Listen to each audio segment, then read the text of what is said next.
5장을 시작하면서 1절과 2절은 앞에서 있는 그 문구와 크게 다르지 않습니다. 아버지로서 사랑하는 자녀에게 권하는 지혜에 대해서 설명을 하고, 3절은 예고 없이 바로 음녀라고 하는 단어로 시작을 해서 젊은이들이 정말 중요하게 여겨야 될 교훈 또는 경고에 대한 말씀이 음녀에 대한 성적 유혹에 대한 무서움을 강조합니다. 잠언에 등장하는 여러 가지 주제들 가운데 가장 빈번하게 등장하는 주제 중 하나가 이 성적인 유혹 또는 이 음란한 죄에 관한 부분이라고 할 수 있습니다. 이 말을 지금 이 글을, 이 내용을 기록하고 있는 지혜자라고 설명하는 1장에서 솔로몬의 삶을 들여다보면 그는 수천 명의 아내가 있었고, 또 그것도 모자라서 또 셀 수 없을 정도로 많은 첩을 둔 사람이었습니다.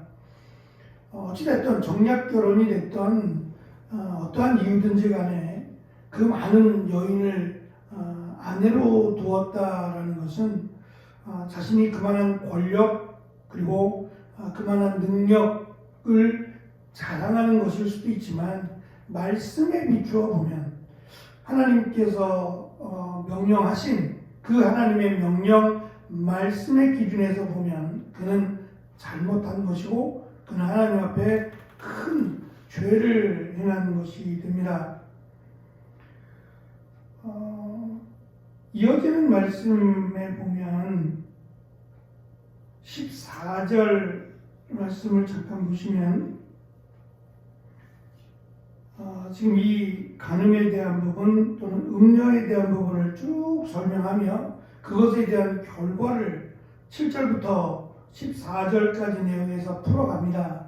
이것이 얼마나 끔찍한 죄의 결과를 낳는지를 설명하면서 14절에 가면 이 음녀와 관련된 것이 모든 악에 거의 빠지게 되었었노라 라는 식으로 연결을 해서 이것이 하나님 앞에 큰 죄라고 하는 것을 솔로몬이 고백을 합니다. 이 고백을 그가 언제 했는지는 정확하게 알 수 없어요. 그러나 많은 여인들을 아내로 두기 전은 아닌 것 같아요. 그랬다면 이런 식의 삶을 살지는 않았겠죠. 많은 아내들을 두고 난 나중에 가서야 깨달은 것이 이것이 큰 죄, 큰 악을 행했다라고 하는 것을 깨달았습니다. 우리가 자녀들에게 권면하거나 또는 경고를 할 때에 내가 그렇게 살고 또 살면서 권면을 하고 경고를 하면 설득력이 있어요. 자녀들이 볼 때 충분히 납득이 될 만해요. 그런데 솔로몬이 자신의 삶을 알고 있는 이 자녀라 아들들아라고 설명을 하지만 이 믿음의 삶을 권면하는 이들의 입장에서 솔로몬의 삶을 알고 있다면 이 자랑할 만한 이야기가 아니에요. 참 부끄럽고 또 수치를 죽음같이 여겼던 당시의 모습으로 볼 때에 참 쉽지 않은 권면이라고 생각을 합니다. 또 반대로 이러한 권면을 한다는 얘기는 자신의 수치를 무릅쓰고라도 자신과 같은 전처를 받지 않기를 원한다라고도 볼 수 있을 겁니다. 그래서 솔로몬은 지금 하고자 하는 이 음녀와 관련된 성적인 죄악과 관련된 이 부분은 상당히 부끄럽고 드러내기 참 민망한 이런 주제임에도 그는 분명하게 이것을 밝히면서 나와 같은 전처를 밟지 않기를 그는 단호하게 설명을 합니다. 음녀라고 번역된 이 단어의 문자적 의미는 낯선 사람이에요.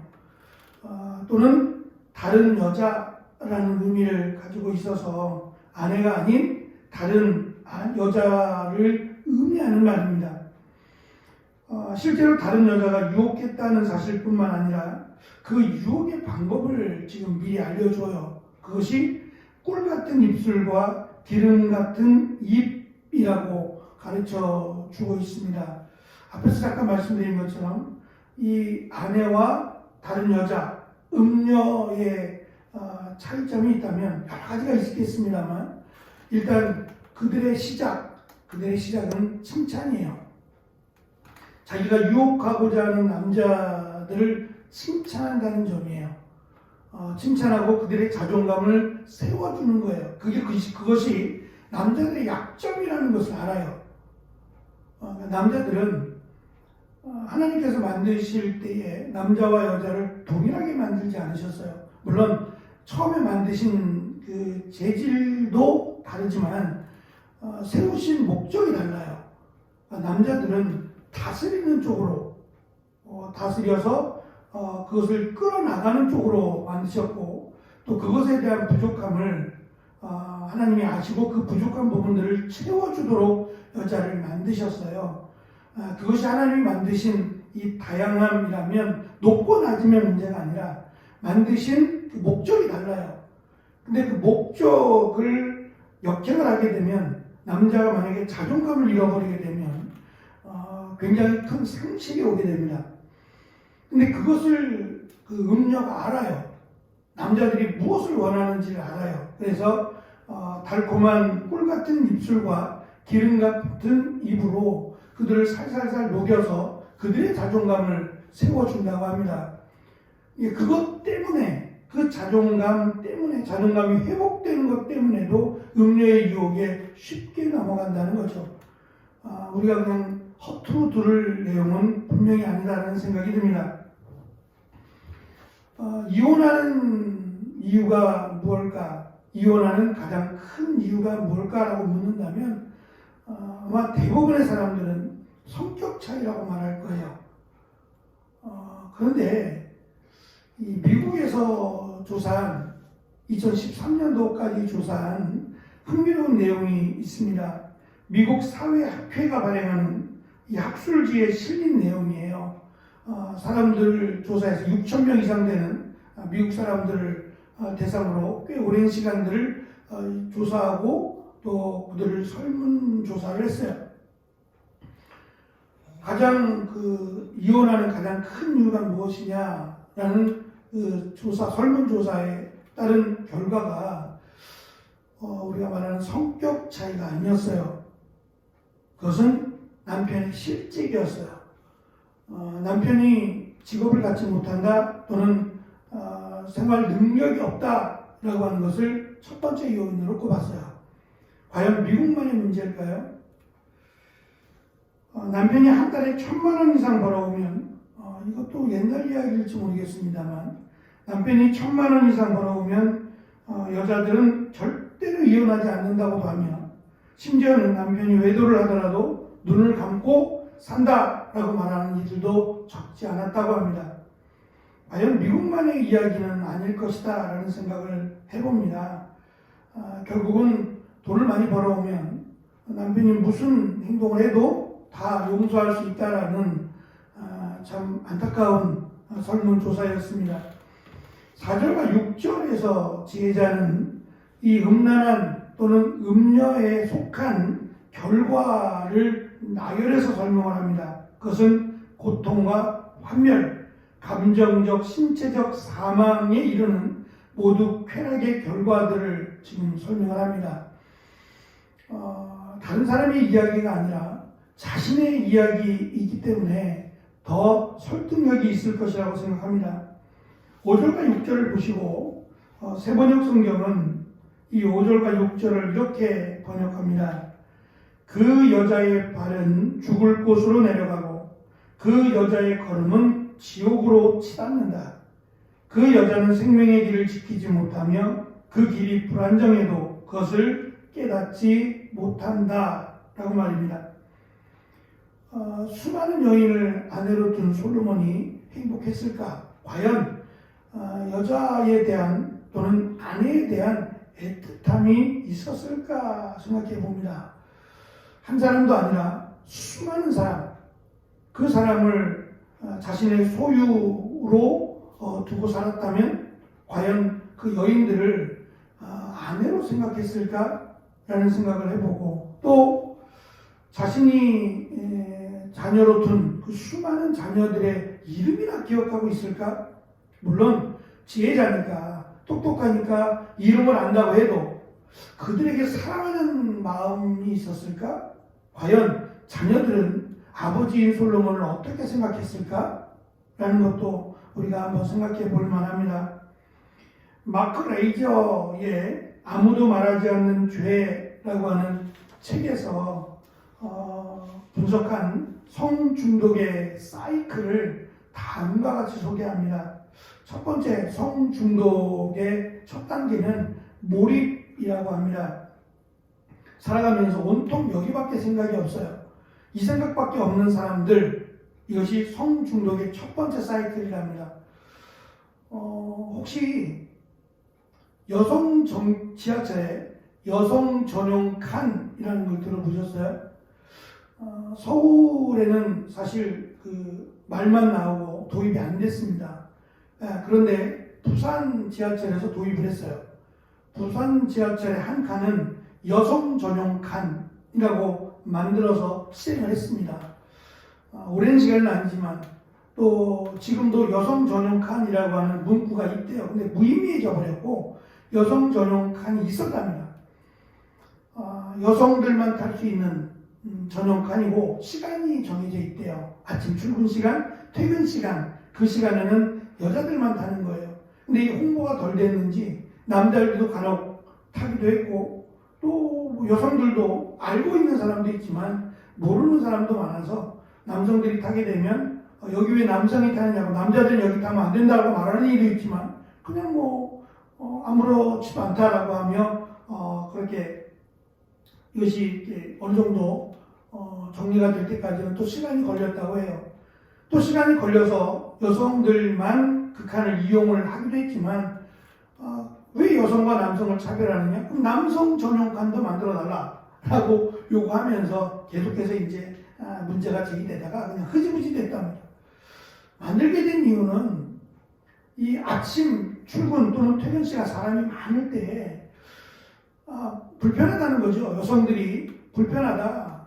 간혹 접하게 되는 성추행자들로 인해서 가뜩이나 바쁜 시간에, 가뜩이나 피곤한 시간에 그쪽의 마음을 빼앗기고 불쾌하게 출근하고 싶지 않다라고 하는 요구였어요. 오죽하면 이런 얘기가 나왔겠나 싶습니다. 이 성중독자들은 단순히 이 부분을 그냥 결심만 하면 얼마든지 회복할 수 있고 끊어버릴 수 있는 그러한 간단한 문제라고 생각할지 모르지만 그렇지 않답니다. 가끔씩 들려오는 이 성추행자들의 이 내용들을 살펴볼 때에 뭐가 아쉬워서 도대체 왜? 라고 하는 그런 의구심을 가질 때가 참 많아요. 학교 선생님이요, 버젓한 직장을 가지고 있는 사람이요, 그리고 아이를 둔 아내가 있는 아버지가요, 남편이 도무지 이해가 안 될 때가 많아요.